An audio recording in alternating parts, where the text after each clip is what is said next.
தலைமைச் செயலகத்துல முதலமைச்சர் அறையில முதல்வர் விஜய் அவர்கள் தீவிரமா ஆலோசனை செஞ்சுட்டு இருக்கும் போது விஜய் அவர்களுக்கு எதிரே அமர்ந்திருந்த அரசு அதிகாரி முக்கியமான ஆலோசனை கூட்டத்துல விளையாட்டுத்தனமா இன்ஸ்டாகிராம் ரீல்ஸுக்காக செல்ஃபி வீடியோ எடுத்து வெளியிட்டிருக்கிறது மிகப்பெரிய அளவுல சர்ச்சையாகி இருக்கிறது மட்டும் இல்லாம யார் இந்த அதிகாரி அப்படிங்கிற மாதிரியும் எப்படி முதலமைச்சர் அறைக்குள்ள செல்போனை அனுமதிச்சாங்க அப்படிங்கிற மாதிரியும் இந்த அதிகாரத்தை யார் இவருக்கு கொடுத்தது அப்படிங்கிற மாதிரியும் இவர் வீடியோ எடுக்கிற வரையும் முதலமைச்சர் அவர்கள் ஏன் இவரை கண்டிக்கல அப்படிங்கிற மாதிரி விஜய் அவர்களுக்கு இப்ப அடுத்த மிகப்பெரிய சிக்கல் உருவாகி இருக்கு. தலைமைச் செயலகத்தில் இன்னைக்கு முதலமைச்சர் அறையில மாற்றுத்திறனாளி ஆலோசனை குழு கூட்டமானது நடந்திருக்கு. இதுல முதலமைச்சர் விஜய் அவர்கள் தீவிரமான ஆலோசனை நடத்தியிருக்காரு. அந்த குழுவை சேர்ந்த ஒரு பெண் அதிகாரி வந்துட்டு நடப்பு பிரச்சனைகள் எல்லாத்தையும் முதல்வர் அவர்கள்கிட்ட எடுத்து சொல்லிட்டு இருக்கும் போது முன் வரிசையில அமர்ந்திருந்த ஒரு அதிகாரி வந்துட்டு ரொம்பவே தைரியமாவும் ரொம்பவே விளையாட்டுத்தனமாவும் தன்னுடைய செல்போன் மூலியமா இன்ஸ்டாகிராம் ரீல்ஸ்க்காக தான் முதலமைச்சர் அறையில முதலமைச்சர் அவர்களோட இருக்கிற விஷயத்த எல்லார்கிட்டையும் பெருமையா காட்டுறதுக்காக ஒரு செல்ஃபி வீடியோ எடுத்து அவர் இன்ஸ்டாகிராம்ல வெளியிட்டிருக்கிறது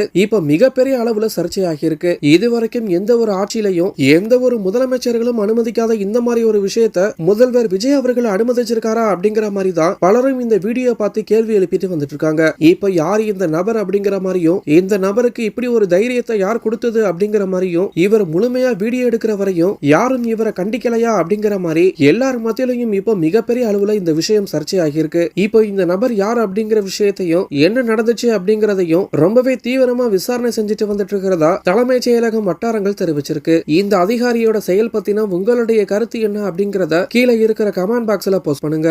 மேலும் இது போன்ற முக்கிய செய்திகளை தெரிஞ்சுக்க நம்மளுடைய சேனலை சப்ஸ்கிரைப் பண்ணுங்க. கமிஷனர் அதுக்கு ஆக்ஷன் எடுக்காம இருக்காங்க. இப்போ இருக்கிற கமிஷனருக்கு வந்து மல்டிபிள் ரெஸ்பான்சிபிலிட்டிஸ் கொடுத்துருக்காங்க.